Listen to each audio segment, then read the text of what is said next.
कल्लू नौकर अपने तबेले में गायों को, पशुओं को जिसमें चारा देता था, खिलाता था, उसी तबेले में सो जाया करता था। लेकिन एक दिन का बात ऐसा होता है कि उसके जो मालिक के बहू थी, जो जवान बहू 12 बजे रात के समय में कल्लू नौकर के तबेले में जा कर के और उसे उठाने लगती है। जैसे ही उठाती है तो कल्लू नौकर उठ करके बैठ जाता है और जब देखता है कि हमारे मालिक की जवान बहू आकर के तबेले में हमें जगा रही है, आखिर बात ऐसा क्या है। कल्लू नौकर बोलता है अपने बहू से कि बहू, आखिर तुम इतने रात को हमारे पास तबेले में क्या करने के लिए आई हो। जो बहू थी वो बोलती है कि मैं आपसे बात करना चाहती हूँ, थोड़ा आप धीरे बोलिए, जोर से मत बोलिए वरना कोई सुन लेगा तो हम लोग को इज्जत का बदनामी हो जाएगा।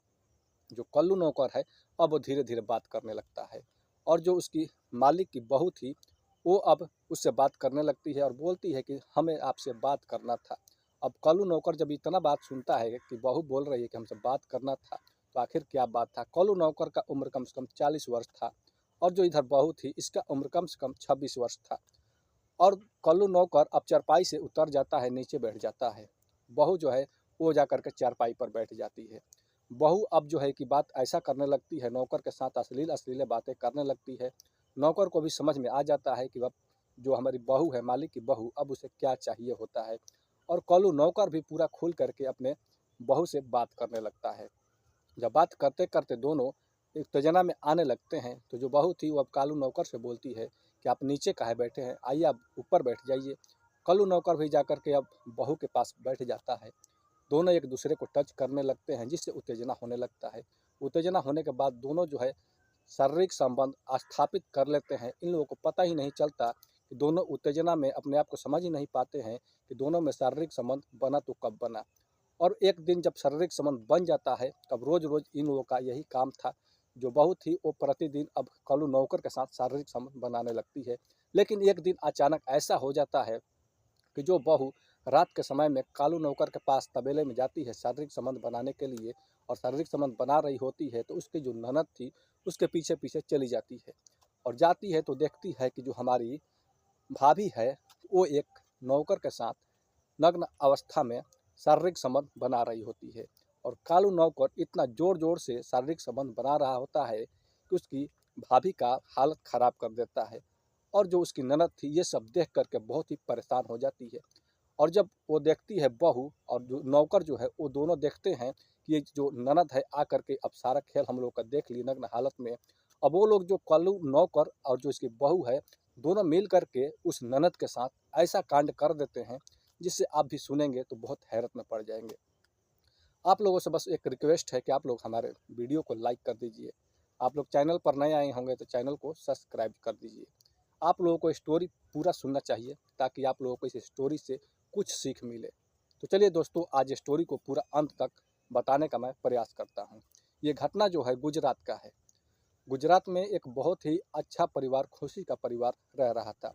उस परिवार का जो मुखिया था रामचंद्र नाम था और उसकी एक लड़की थी जिसका नाम नेहा था। अपने लड़की का शादी पहले ही कर चुका था। उसका एक बेटा जिसका नाम रंजीत होता है। रंजीत अपने शादी से पहले भी विदेश रहता था और शादी के बाद भी विदेश रहा करता था। लेकिन जैसे ही उसका शादी होता है तो 3 महीने तो अपने बीवी के साथ बिताता है, लेकिन फिर वो विदेश चला जाता है। उसकी बीवी जो थी उसका नाम राधा होता है। राधा अपने पति से बोलती है कि देखिए आप तो विदेश जा ही रहे हैं, लेकिन अभी शादी का हम लोगों का 3 महीने का ही वक्त बीता है और आप विदेश जा रहे हैं।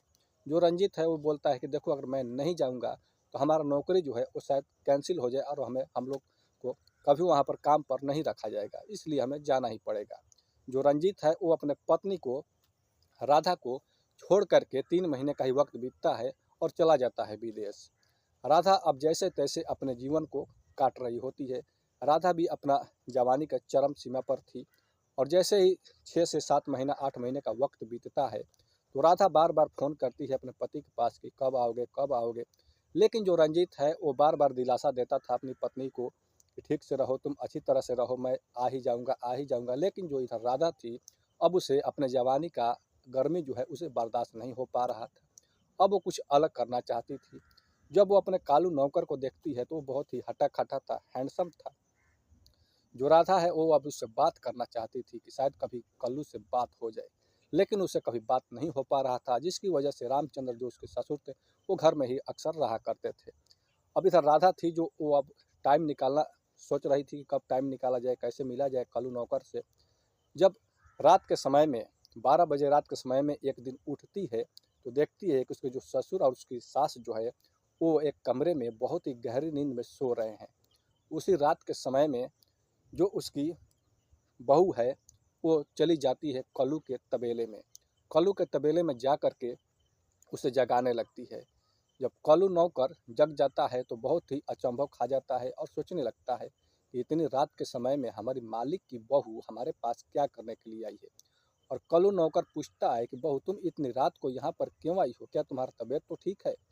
जो राधा थी वो बोलती है कि हमारा तो तबीयत ठीक है, मैं आपसे कुछ बात करना चाहती हूँ। उतने में ही कल्लू नौकर अपने चारपाई से उतर जाता है और नीचे बैठ जाता है और बोलता है कि बहू तुम चारपाई पर बैठ जाओ। बहू जो थी अब चारपाई पर बैठ जाती है और बहू चारपाई पर बैठ करके अपने जो साड़ी का पल्लू है यहाँ से हटा लेती है पूरा, और उसका स्तन पूरा ऐसे दिखने लगता है। कल्लू नौकर बोलता है कि बोलो बहू क्या बात है, क्या तुम्हें बात करना है। अब जो बहू थी वो इतना अश्लील अश्लील बातें करने लगती है उस कल्लू नौकर से कि कल्लू नौकर भी अब उत्तेजना में आहिस्ता आहिस्ता आने लगता है। अभी बात कर ही रहे थे तभी बहू जो है वो बोलती है कालू नौकर से कि तुम नीचे क्यों बैठे हो, आओ हमारे साथ चारपाई पर बैठ जाओ। अब चारपाई पर कल्लू नौकर भी जाकर बैठ जाता है और दोनों एक दूसरे को टच करने लगते हैं। टच करते करते जो है कि राधा उसका पूरा कपड़ा हटा देती है। और जब राधा उस नौकर के कालू नौकर का प्राइवेट पार्ट को देखती है तो देख करके बहुत ही चकित रह जाती है और बोलती है कि ऐसा तो हमारे पति का भी कभी नहीं था। कल्लू जब इस बात को सुनता है तो सुनकर वो भी हैरत में पड़ जाता है और दोनों एक दूसरे के साथ इसी तरह से ओपनली हो जाते हैं और ओपन होने के बाद एक दूसरे के साथ शारीरिक संबंध स्थापित कर लेते हैं। शारीरिक संबंध जो कालू नौकर था इतना जोरदार तरीके से वो बहू के साथ शारीरिक संबंध बनाता है कि बहू को भी बहुत ज़्यादा चरम सुख मिलने लगता है, जिसकी वजह से बहू जो थी अब प्रतिदिन कालू नौकर के पास रात के समय में जब देखती थी कि हमारे जो ससुर जी और हमारी जो सासू माँ है सो जाया करती है, उसी रात के समय में कल्लू नौकर के पास बहू जो है प्रतिदिन जाया करती थी और शारीरिक संबंध स्थापित किया करती थी।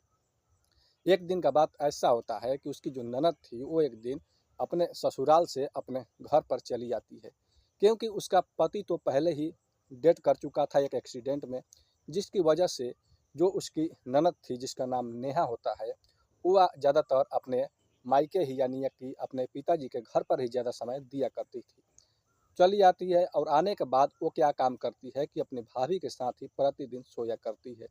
भाभी को उसकी बहुत ही अब बेचैनी होने लगता है राधा को कि अब आखिरकार अब कालू नौकर के पास कैसे जाया जाए और कैसे अपनी जवानी को आग को ठंडा किया जाए, उसे तो समय नहीं मिल पा रहा था। लेकिन एक दिन का बात ऐसा होता है कि जो नेहा थी वो रात के समय में पूरी तरह से नींद में खो गई थी। जो बहुत ही राधा उठती है तो देखती है कि हमारी ननद सो रही है। उतने में ही उसका पति फ़ोन कर देता है, राधा का पति फ़ोन करता है। राधा जल्दबाजी में उससे अपने पति से बात करती है और बोलती है कि हमें नींद आ रहा है, आप कल सुबह बात कीजिएगा। और इधर राधा उठती है और उठ करके फिर उसी कालू नौकर के पास चली जाती है। 12 बजे के रात के समय में कालू नौकर के पास जा करके और फिर शारीरिक संबंध दोनों बनाने लगते हैं। शारीरिक संबंध जो कालू नौकर है इतनी जोरदार तरीके से बनाता है कि राधा का हालत ख़राब कर देता है। दोनों का जो सिसकारियाँ है, जो चीखें हैं, वो उस तबेले में गूंज रही होती है। राधा उठती है तो देखती है कि हमारी भाभी तो है नहीं, आखिर 12 बजे का रात के समय में गई तो कहाँ गई। थोड़ा सा टाइम वक्त इंतज़ार करती है कि हो सकता है कि लघु संख्या करने के लिए गई हो, लेकिन इंतज़ार करने के बाद भी उसकी भाभी जो है उसके पास नहीं जाती है। अब ननद जो नेहा है उठती है और जाने लगती है आहिस्ता आहिस्ता सभी जगहों पर खोजती है, लेकिन उसकी भाभी कहीं पर नहीं मिल पाती है। उसी तरह से गेट खोल करके अब गायों के पशुओं के तबेले की तरफ बढ़ती है तो सुनती है वहाँ पर उसे आवाज़ सुनाई पड़ता है। दोनों का जो सिसकारिया है कुछ दूर तक सुनाई दे रहा था, जिसकी वजह से जो नेहा है वो जाती है तबेले के पास और वहाँ पर जाती है तो देखती है कि जो कालू नौकर है और जो उसकी भाभी जिसका नाम राधा होता है, दोनों एक दूसरे के साथ नग्न हालत में शारीरिक संबंध बना रहे होते हैं। और कालू नौकर इतना जोरदार तरीके से शारीरिक संबंध बना रहा होता है कि नेहा भी देखती है तो देख करके बहुत ही शौक में पड़ जाती है और सोचने लगती है कि हमारी भाभी इतना आगे जा चुकी है कि एक नौकर के साथ शारीरिक संबंध बना रही है। तभी जो उसकी भाभी का नज़र पड़ जाता है राधा का कि हमारी ननद तो हमें देख ली, और कालू नौकर को भी पसीना छूटने लगा, क्योंकि कालू नौकर को भी वो देख ली। अब कालू नौकर और जो राधा थी, दोनों के तो पसीने छूटने लगते हैं। दोनों आकर के राधा नेहा का पैर पकड़ने लगते हैं, अपनी ननद को पैर पकड़ने लगते हैं, माफ़ी मांगने लगते हैं कि तुम ये बात को किसी से मत कहना, वरना तुम्हारे भैया हमें तलाक दे देंगे। अब राधा जो जो थी वो बहुत ही डर जाती है, सहम जाती है। कालू नौकर भी डर जाता है, सहम जाता है। आखिर अब नेहा उन लोगों के साथ ऐसा कदम उठाती है, आप लोग भी सुनेंगे तो परेशान हो जाएंगे। नेहा बोलती है कि देखो हमारा एक शर्त है। राधा बोलती है और कालू नौकर बोलता है कि बताओ तुम्हारा क्या शर्त है। अब नेहा कहती है कि तुम लोग जो काम कर रहे थे उसी काम को हमें भी अब करना है, यानी कि तुम लोग अपने काम में हमें भी रखो, और प्रतिदिन मैं भी ऐसा ही काम करना चाहती हूँ। अब कालू नौकर को क्या था, कालू नौकर को मन में लड्डू फूटने लगता है। अब कालू नौकर प्रतिदिन रात के समय में राधा और नेहा, भाभी और ननद के साथ शारीरिक संबंध बनाने लगता है।